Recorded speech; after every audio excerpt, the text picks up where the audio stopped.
I've just received a report for those of you in the southern zone of the state. You understand the Pandam? How many of you know where Pandam is? Now, the red trees in there, it's the rarest in the whole world. Let me even say, there were certain birds that were only found in that place in the whole world. But we lost them to Chinese people. The gun that's the wood that is made from, actually from those woods. So, before you get angry with your country and think that there's nothing here, you probably need to start getting angry at ourselves that we're not ready to do anything. Number two belief system is that you've got the capacity to engage these resources.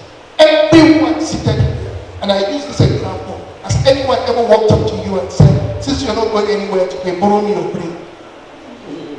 Have they ever done that? They borrowed our cars, they borrowed our houses, they borrowed our schools. Nobody has ever borrowed our brain. You know the reason? One of the richest men in the world said, from your neck downwards is $2, but from your neck upwards is what you make of it. And this is evenly distributed. One of the richest men in the world grew up in South Africa. Elon Musk, basically, you could call him South Africa. So it's not geography. It's not location. As much as the people there, whether they are ready to work on that. And this is why I'm interested in our brains. With over 100 billion nerve cells in our brains, capable of making 15,000 decisions in a split second. You need to ask yourself, please young people, do you have a work like that to be useless? Can anyone look at you and tell you you're useless? Those who understand biology very well, you understand the dendrites. They're capable of taking, each dendrite is capable of taking 15,000 decisions. There was a cool man who wanted to prove that God never existed. And the moment he went into the study, he said every single morning he discovered that new cells are introduced into our heads. Every day. 10,000 new cells. So the question is whether you really want to work it out or not. And then the next belief system is until you act, nothing happens. We're a talking country. We love to talk. You go anywhere in this country and Nigerians are meeting, you know they're Nigerians. You know they're Nigerians. In fact, those of us in the middle belt, maybe we are a bit timid. We have our own challenges. Some of us, I'm from here, so I understand. In one of those international conferences, my tag had turned. So the lady who was talking to me was from Mozambique. Only for the wind to blow, and then my tag turned and she saw Nigeria. I said, "You're a Nigerian?" They said, "We shouldn't talk to you." I was like, "Mozambique? You should be glad you're talking to me. I'm aiming at your life." But this is what they believe. You go to some countries, in Kenya for instance, if you buy a car worth 5 million shillings, you are arrested. The people who have 4.9 million shillings in terms of their cars are Nigerians. Many of us are talking, we're not doing anything. We love to talk about it. And what happens? Before we know it, we're 20. Before we know it, we're 40. Before we know it, we're 60. Before we know it, we're 70. Let me tell you the truth. Go on some of the social media platforms and you find the names of people like Lani Adamu. I just saw her today on the platform. And they were writing about her. And I knew she grew up with my older brother. Lani Adamu is a multi-millionaire today. Went to the United States to play football. Ended up planting hair and selling CJ. Many of you probably know Lani. Any, well, we lost her anyway, but this was what happening. So the question is, you can't keep talking. You must be able to act. That's where the results are measured. You cannot be measured by your intentions. I will do it tomorrow, I'll do it with intentions. Mixed with procrastination, sir. But you must be intentional. You remember when you started talking about the program, you had every reason to back out. Yes, you had this program shouldn't hold. And some of us are seated down with ideas, we can plan, let me tell you, if you forget anything I have said, all the degrees in the world will fail at the place of skills. All the degrees of the world. When they gave me an honorary doctorate degree the other day, a couple of months back, I refused that for 3 years. And someone said to me, why are you refusing? I said, well, what is doctor? What is doctor? Now, I'm not chastising those. One of my classmates is here who will understand what it means to go get a PhD. I respect them. And they asked me while I was in class, I don't even want the name professor. If I do PhD, it's okay. But this one came earlier. But you know what they did to me? They took 3 of my books, analyzed the 3 books, and said these are the reasons why you are giving an honorary degree. And that was the only reason why I accepted.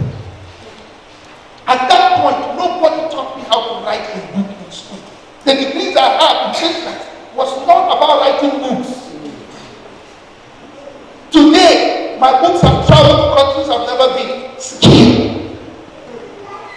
Skills will defeat degrees any day. Any day, take it from me. My younger brother is in the UK, and for those who know our family very well, he's in the UK.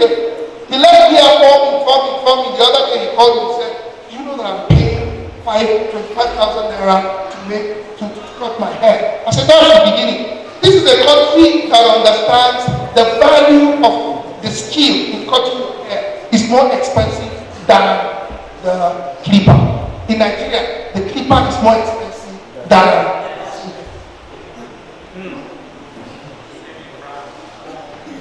let me tell you the truth. Until we change the way we think around this country, it's going to be like this. I will leave with this. Number 1, be clear. Once you're going to start a business, be clear about who your customers are, who wants what you want. What you produce. Don't make assumptions. Number 2, be clear about how you're going to get to them. Don't go on TV when you can actually use social media. Number 3, choose your team carefully. I hired one of my own a couple of months back. And I told him, don't ever come to the office. Because if you hit at the core value of my business, you go. You can steal my money, you can stay. I've lost money, and I don't have a problem. But when you steal the core value, which is about building other people, it's a personal thing I've taken. There are organizations I don't charge. There are churches that I don't charge them for whatever it is that I do. But when you affect that part, that's where you have.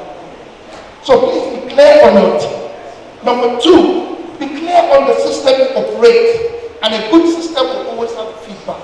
If you want to grow and you don't want to listen to your team, you're going to have a problem.